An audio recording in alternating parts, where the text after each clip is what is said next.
हा प्रश्न राज्यसेवेला विचारलेला आहे, म्हणून राज्यसेवेच्या मुलांनी याकडे जरा जास्त लक्ष द्या। भारतामध्ये ज्या लिपींचा विकास झालेला आहे त्यामध्ये मूळ कारण ठरलेली आहे ती म्हणजे ब्राह्मी लिपी। कारण पूर्वीच्या ज्या प्राकृत लिपी होत्या आपल्याकडे त्या जवळजवळ नामशेष झाल्या आहेत।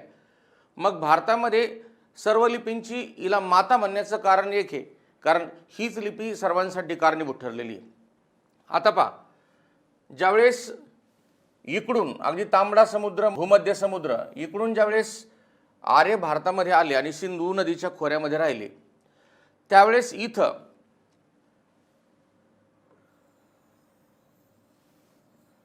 या परिसरामध्ये म्हणजेच गुजरात, राजस्थान, त्याचबरोबर इकडे सिंध प्रांत, इकडे वरपर्यंत म्हणजे अफगाणिस्तान, कंधार वगैरे या प्रांतामध्ये इथं राज्य होतं कुशाण। आणि या कुशाण काळामध्ये किंवा या राजाच्या काळामध्ये इथं खरोष्ठी नावाची लिपी बोलली जायची। मग हिला खरोष्ठी का म्हणतात? कारण ती गाढवाच्या ओठाच्या आकाराची होती म्हणून तिला खरोष्ठी म्हणतात। परंतु आर्य ज्यावेळेस आले त्यावेळेस त्यांनी आपल्याबरोबर ब्राह्मी लिपी आणली। ब्राह्मी लिपी, मग ही जी ब्राह्मी लिपी आहे हिच्याच पुढे शाखा झालेल्या दिसतात आणि यातील पहिली शाखा आहे उत्तर शाखा, म्हणजे उत्तरेकडच्या भाषा, आणि दुसरी शाखा होती आणि ती म्हणजे दक्षिण।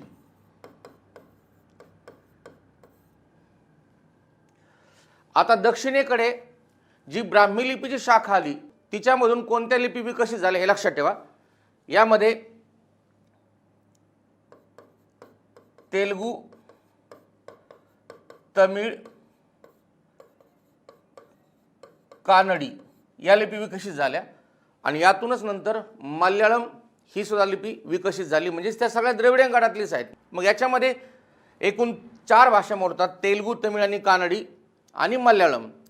परंतु सुरुवातीला या 3 भाषांच्या लिपी ह्या ब्राह्मी लिपीपासूनच विकसित झाल्या आहेत आणि यांना द्रविडियन लिपी असं सुद्धा म्हणतात। म्हणून द्रविडियन भाषागट जर विचारला तर तेलुगू, तमिळ, कानडी आणि मल्याळम सांगायचं आहे। नंतर मल्याळमचा विकास झालेला आहे, पण अगोदर या 3 भाषांचा विकास या लिपीमध्ये झालेला आहे। म्हणून एक उत्तर शाखा आणि एक दक्षिण शाखा। आता याच्यामधूनच इथं ही जी उत्तर शाखा आहे ही उत्तर शाखेमध्ये 2 राजघराणे या ठिकाणी आपल्याला पाहायला मिळतात, कुटील आणि गुप्त अशा 2 गटात ही लिपी विभागली गेली। आणि इथूनच पुढे या ठिकाणी आणखी 2 गट निर्माण झाले। एक होता नागरी गट आणि दुसरा होता शारदा गट। म्हणजेच कुटील आणि गुप्त लिपींपासूनच नागरी आणि शारदा या 2 लिपी या ठिकाणी विकसित झाल्या। आता एक महत्त्वाचा मुद्दा तुम्हाला या ठिकाणी सांगतो। या शारदा लिपीमध्ये आणखी 2 प्रकारच्या लिपी विकसित झाल्या, एक म्हणजे टाकारी आणि दुसरी म्हणजे काश्मीरी। परंतु ही जी नागरी लिपी आहे या नागरी लिपीच्या, याला आपण देवनागरी असं सुद्धा म्हणतो, नागरी लिपी म्हणजेच देवनागरी लिपी, लक्षात ठेवा। मग याच्यापासून 2 शाखा निर्माण झाल्या, एक शाखा होती पश्चिम शाखा आणि दुसरी होती पूर्व शाखा। मग आता ही जी पश्चिम शाखा आहे त्या पश्चिम शाखेमध्ये कोणकोणत्या लिपी येतात आणि या पूर्व शाखेमध्ये कोणकोणत्या लिपी येतात हे आपल्याला पाहायचंय। आता पहा, मग या पश्चिम शाखेमध्ये येणाऱ्या लिपी आहेत गुजराती, त्यानंतर कैथी आणि महाराष्ट्री म्हणजेच मराठी। आता पलीकडे पूर्व शाखेमध्ये कोणकोणत्या लिपी येतात एक लक्षात घ्या की पूर्व शाखेमध्ये म्हणजेच आपण आता ज्या लिपी पाहू ह्या देवनागरी लिपीपासूनच विकसित झालेली लिपी आहेत, परंतु त्या पूर्व शाखेमध्ये गेल्या आहेत। याच्यामध्ये बंगाली, त्यानंतर उडिया, त्यानंतर मैथिली आणि नेपाळी या लिपी मोडतात. मग तुम्हाला एक महत्त्वाचा मुद्दा सांगतो, लक्ष द्या. ज्यावेळेस आर्य भारतात आले त्यावेळेस त्यांनी ब्राह्मी लिपी आणली. कुशाण काळामध्ये इथं खरोष्टी लिपी होती, परंतु खरोष्टी लिपी नंतर पुढे कुठेही विकास पावलेली नाही. कुशाण राज्य नष्ट झाल्यानंतर ही लिपीसुद्धा नष्ट झाली आणि नंतर तिथे वेगवेगळ्या लिपी विकसित झाल्या. काही ठिकाणी ब्राह्मी लिपीने डॉमिनेट केलेलं दिसतं. म्हणून खरं पाहिलं तर ब्राह्मी लिपी ही संपूर्ण भारतातील लिपींची जननी आहे, हे विधान अगदी सत्य आहे. आणि खरोष्टी लिपी आणि ब्राह्मी लिपी यांचा काही संबंध नाही, लक्षात ठेवा. कारण खरोष्टी लिपी कंधार, गुजरात आणि हा सिंध प्रांत वगैरे या भागामध्ये होती, परंतु ब्राह्मी लिपी मात्र येताना आर्यांनी आपल्याबरोबर आणली होती. म्हणून खरोष्टी आणि ब्राह्मी लिपी एकमेकांशी कुठेही संबंधित नाहीत. ह्या दोन लिपी एकमेकांशी संबंधित नाही आहेत, लक्षात ठेवा. म्हणून पाठीमागे राज्यसेवेला एक प्रश्न विचारला होता, ब्राह्मी लिपीचा खरोष्टी लिपीशी संबंध आहे का किंवा आर्य भारतीय लिपीशी संबंध आहे का, तर ते उत्तर नाही असं आहे. लक्षात ठेवा, हा प्रश्न परत पुन्हा येऊ शकतो. म्हणून खरोष्टी लिपीला आणखी एक नाव तुम्हाला सांगून ठेवतो, या लिपीला गांधारी असं सुद्धा म्हणतात. गांधारी लिपी म्हणजेच खरोष्टी लिपी आणि गाढवाच्या ओठाच्या आकाराचे असल्यामुळं तिला खरोष्टी असं नाव पडलेलं आहे. म्हणून एक लक्षात घ्या की ब्राह्मी लिपीच्या दोन शाखा झाल्या, त्याच्यामध्ये उत्तर आणि दक्षिण. मग दक्षिणेकडच्या भाषासुद्धा ब्राह्मी लिपीचीच एक शाखा आहे, त्याच्यामुळं संपूर्ण भारतभर ही लिपी तुम्हाला पसरलेली दिसते. मग आपण जी शाखा वापरतो त्याच्यामध्ये गुजराती, कैथी आणि महाराष्ट्री ह्या ज्या 3 लिपी आहेत, तर ह्या नागरी लिपीच्याच उपशाखा आहेत. म्हणजेच नागरी यालाच देवनागरी असं म्हणतो. आणि देवनागरी म्हणण्याचं कारण काय, कारण आर्य लोक दिसायला उंच, गोरेपान, धिप्पाड होते, लोक त्यांना देव म्हणायचे.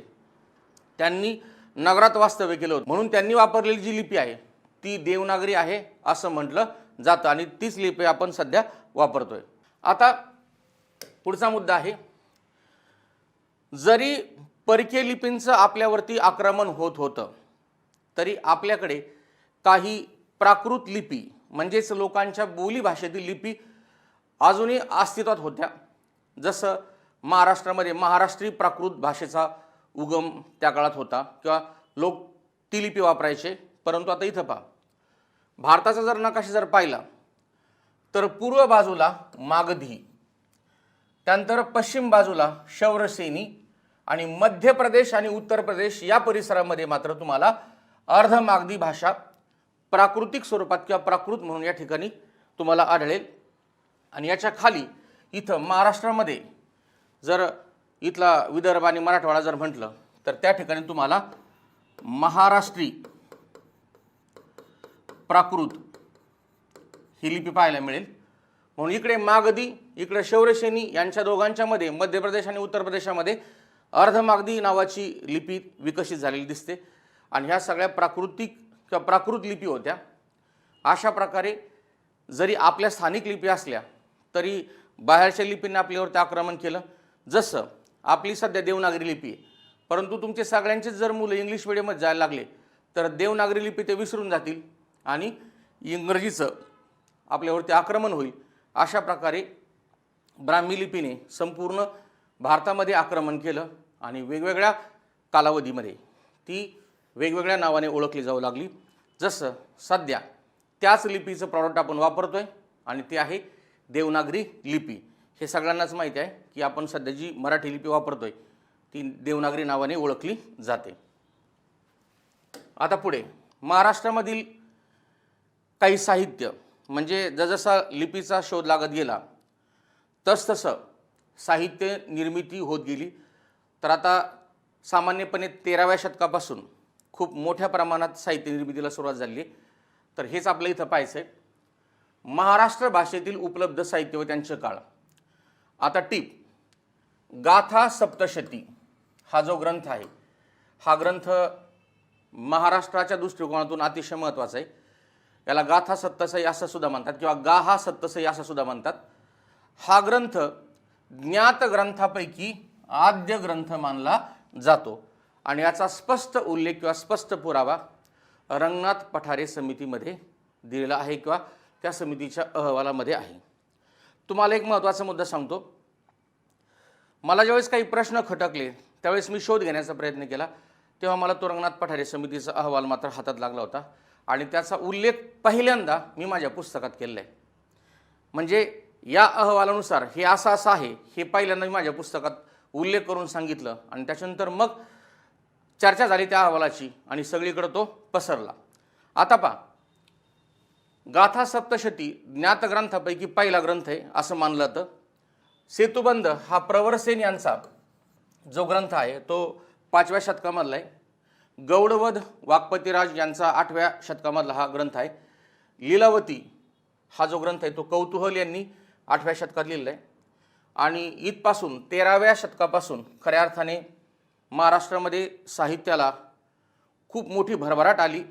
चिन्हकाव्य, कृष्णलीला शुक 13वं शतक, विवेकसिंधू, मुकुंदराज हा प्रश्न बऱ्याचदा स्पर्धा परीक्षेला विचारला आहे. भावार्थ दीपिका ज्ञानेश्वरांनी लिहिलेली आहे. नेवासे इथं त्यांनी लिहिली ते आणि 13व्या शतकामध्ये म्हणजेच 1212मध्ये त्यांनी ही ज्ञानेश्वरी लिहिली. ते ॲक्च्युली भगवद्गीतेचं ट्रान्सलेशन आहे, त्याच्यावरती टीका आहे. लीळाचरित्र तुम्ही अभ्यासला असेल कॉलेज लेवलवरती, माईम भटाची आहे.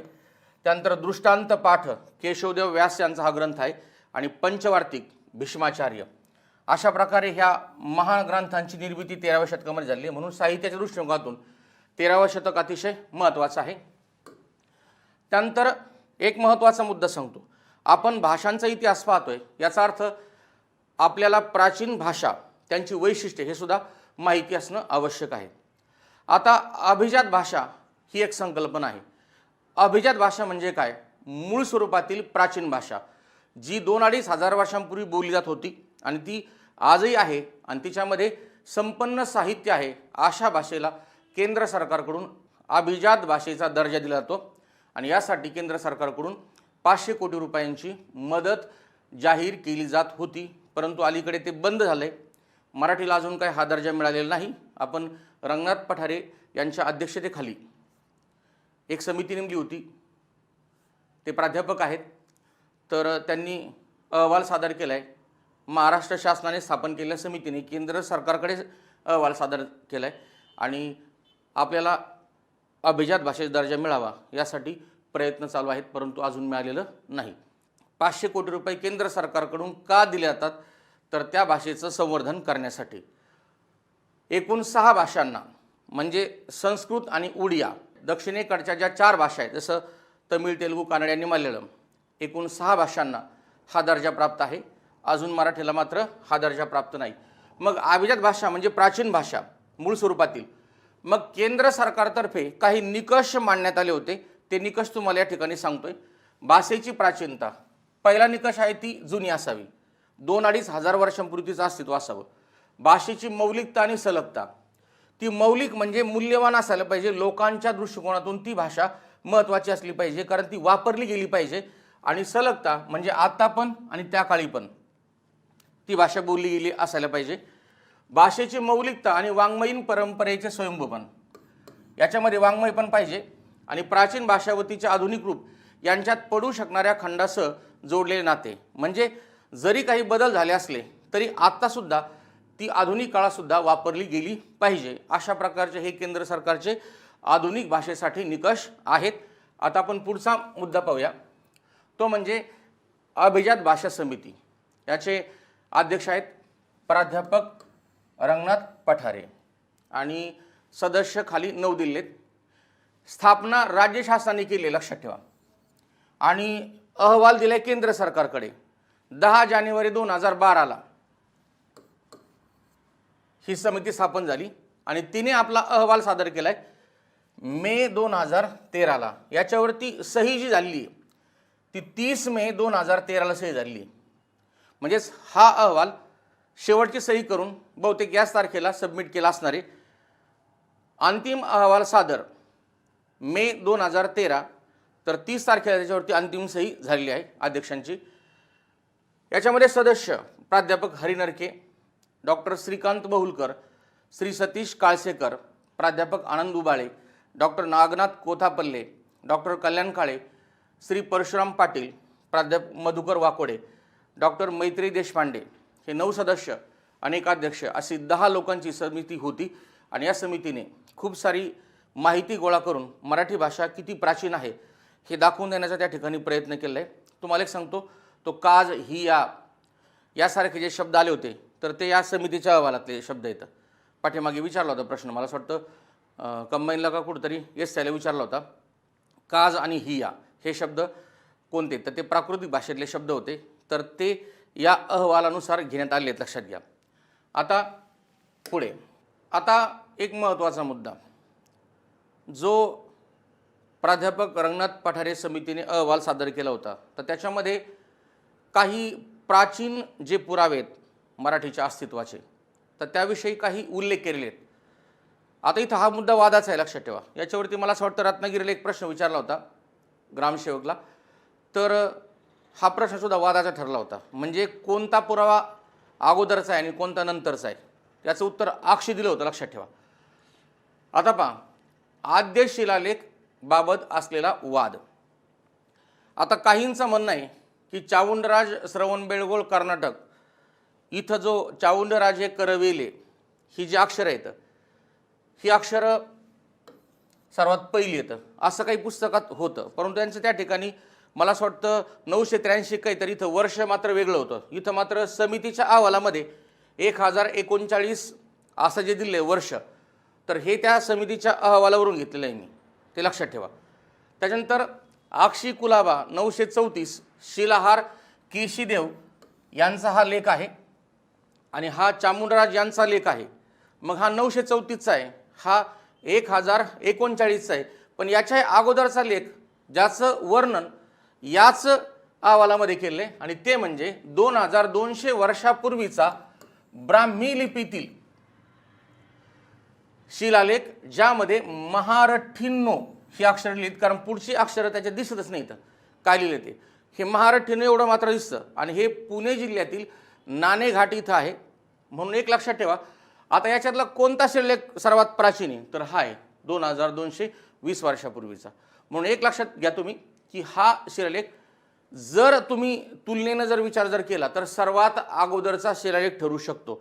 परंतु जर आता जर प्रश्न जर आला आणि हे जर तिन्ही जर उत्तरं जर असतील, मग परत पुन्हा वाद निर्माण व्हायचा, कोणता अगोदरचा कोणता। आता तुम्हाला वर्ष दिसतंय तिथं सरळ सरळ, मग या वर्षावरून तुम्हाला एक गोष्ट लक्षात येईल की कोणता शिलालेख अगोदरचा आहे कोणता नंतरचा आहे, म्हणजे याच्या अगोदरचा हा आहे, याच्या अगोदरचा हा आहे, अशा प्रकारे चढत्या क्रमाने ती मांडणी जुने होत गेलेले। 934 नंतर 1039 याच्या अगोदरचा, नंतर तो त्याच्या अगोदरचा, अशा प्रकारे ह्या लेखांचे पुरावे तुमच्यासमोर मांडलेत। म्हणून इथून पुढे वाद होऊ नये यासाठी हे तुम्हाला कंपॅरेटिव्हली इथं सांगण्याचा मी प्रयत्न करतोय।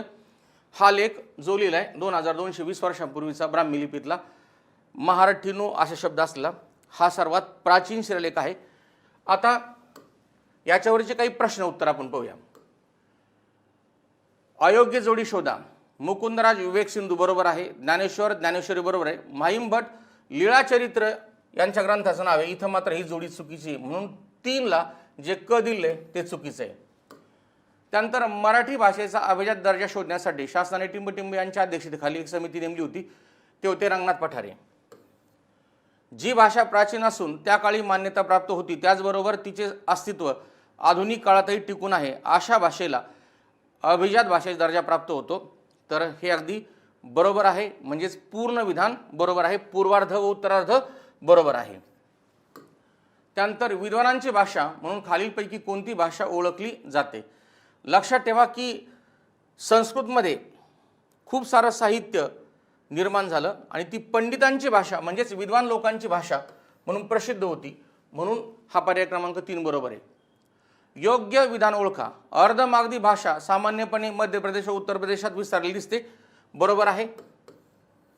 त्यानंतर महाराष्ट्रातील विदर्भ मराठवाड्यात महाराष्ट्री प्राकृत भाषेचा उदय, बरोबर आहे हे पण, म्हणजे दोन्ही पण विधानं अगदी बरोबर आहेत, पर्याय क्रमांक 4 बरोबर। आता एक पुढचा प्रश्न, सेतुबंध हा ग्रंथ खालीलपैकी कोणी लिहिला आहे। सेतुबंध हा